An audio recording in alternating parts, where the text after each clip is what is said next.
There's a lot to be said to just like endure and have resilience. And there's also this idea of like, I don't want to have to work too hard. I want to do something that's easy. And I think that that's a very real sentiment. And I will be honest in saying, like, I have those moments too. I have those moments where I'm like, I don't really want to do this right now. Or is this the right thing for me? But there is something on the other side. This is a temporary economic shift that we have not seen in a while. Of course, it has happened in generations and decades before us. But it's like, what am I going to see on the other end of this? And I'm really intrigued to see what that will be.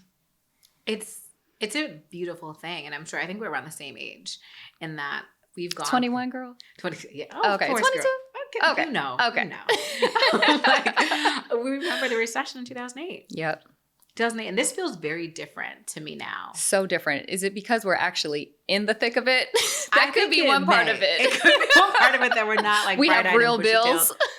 Yes. There's like a different fear. Mm-hmm. I think being a part of it and knowing like, oh, I have to like make this work. Like I have to make money. I have to support myself. Yep. But I also want to be happy because I think one thing that has shifted greatly, I feel like since COVID, is the desire to be happy at work, the desire to show up and actually have some element of love for the work that you do. So it's this fine balance of, okay, let me stretch myself and do something that's challenging I don't necessarily like so I can keep my job versus like, hey, I've got savings, I'm going to jump ship. But in a recession, I would say that may not necessarily be the smartest thing to do unless you really can be financially stable. I'd say not even 6 months. I'd want someone to have like a year to 2 years of savings available to them if they were going to jump ship.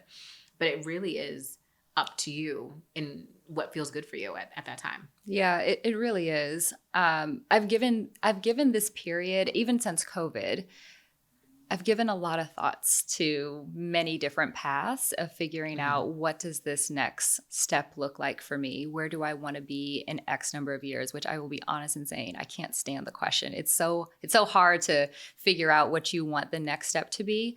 But as I've given this a lot of consideration, I have spoken to a number of mentors who have seen these types of cycles before. Yes. And the advice that I have heard that resonates with me most, because I really feel like it's aligned with my spirit, is there's going to be continued opportunity. And so when things get hard, do you want to jump ship and do something else? And not to say that you are choosing to just abandon or not go through the struggle, but there is something to be said for those who endure and persevere in the end.